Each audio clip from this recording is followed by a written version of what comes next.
1947 година, Македонија во поствоен период. Истата година на Попова шапка за прв пат почнува да се одржува спортската манифестација Шарпланински куп. Идејата за Шарпланинскиот куп, како што раскажува нашиот соговорник Јован Божиновски, потекнува 13 години претходно, поточно во 1934 година, кога на Попова шапка се одржал надпревар помеѓу скијачката секција на Планинарското друштво Љуботен и скијачката секција на Туристичкото друштво Југ од Скопје. Од тогаш се организирале неколку помали надпревари во скијање на Попова шапка, за после Втората светска војна на иницијатива на група планинари и скијачи да биде обновен планинарскиот дом на Попова шапка, кој бил разрушен за време на војната. И конечно во 1947 година да биде организиран надпревар во скијање кој ќе вклучи надпреварувачи и од земјите во регионот. Како организатор се јавува физкултурниот сојуз на Македонија тогаш,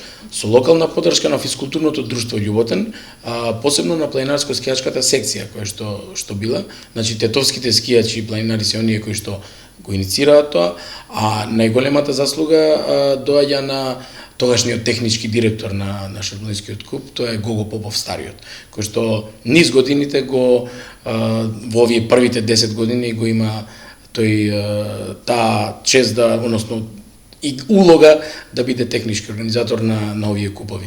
Замислете во тоа време кога немало ни машини, ни ратраци, ни техника како сега да се организира нешто такво, навистина било добро и идеален момент е кога 53-та се препознаени од ФИС, што е од Светската скијачка организација и влегуваат во календарот на ФИС. Учесниците во првите неколку години од одржувањето на купот се надпреварувале во спуст, а потоа остануваат само дисциплините слалом и велеслалом. Надпреварите биле во машка и женска конкуренција, но низ годините поголем интерес за пријавување и учество на Шарпланинскиот куп се бележи кај скијачите од машкиот пол. Првите тројца најдобри скијачи добивале парична награда, а првопласираниот дополнително добивал пехар и куче шарпланинец, како символ на планината и маскота на купот. Низ годините победи нижеле првенствено странски скијачи, но и македонските вешто ги покажувале скијачките вештини на снежните патеки. Најпознати скијачи во тоа време, кои учествували и на Шарпланинскиот куп, на петтиот Шарпланински куп,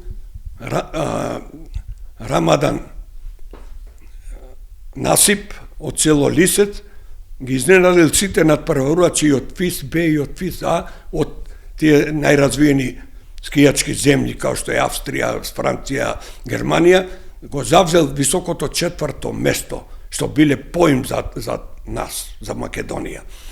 Покасно во тие надпревари исто така на Шарпланински куп, македонците учествувале, но со послаби резултати. Но еден од најталентираните за скијањето во Тетово и Шарпланина на Попова шапка бил нашиот истакнат легендарен скијач, тоа е Рефики Јахја, кој бил на тој куп Шарпланински два пати 12 и 9. Подготовката за Шарпланинскиот куп уште од самите негови почетоци барала многу добра организација, времено и човечки ресурси, особено во делот на подготвувањето на скијачките патеки. Токму за таков интересен момент од минатото за тоа како се подготвувале терените во пресрет на купот, пред нашата камера раскажува Јован Божиновски.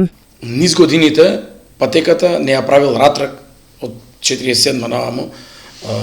Тоа се луѓе кои што одат можеби месец дена претходно на Попова шапка за да работат на патеката. Тоа се табачи.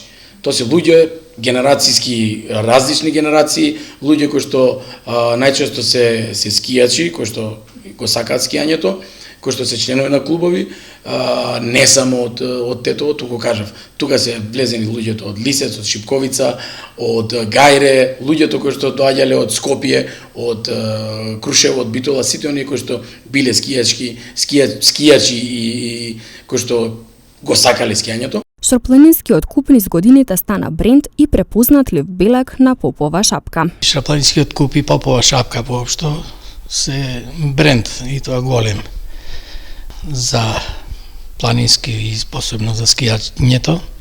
Во Македонија Шарпланински куп е од 47 година стартиран и веднаш бил меѓународен надпревар со многу високо реноме на кој што настапувале надпреварувачи од тогашниот светски врв на скијањето кои учествувале на олимпијади и така натаму. Дружбата, новостекнатите пријатели, многуте анегдоти, големата посетеност како од странски, така и од домашни туристи стојат зад Шарпланинскиот куп, кој меѓу другото остана во позитивно помнење кај многумина.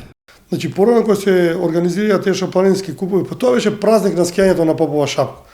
Имаше наши естрадни звезди, се одржуваа као ајде во тоа време, во тој снег бар на Попова шапка се одржуваа забави. Значи, тие 4-5 дена околу организацијата на самиот Шарпланински куп, па тоа беше едно невидено пријателство, дружба. Еве, за денешно време во некој непојмливо спорт и таква забава. Од официјалниот почеток на Шарпланинскиот куп во далечната 1947 година, поради разновидни причини бил во прекин неколку пати, за да во 2013 година биде одржан последниот Шарпланински куп. Согласно ова, годинава навршува една деценија од кога не се одржува овој спортски настан, за што се виновни повеќе фактори. Како да ние немаме доволна сила или да држиме континуитет.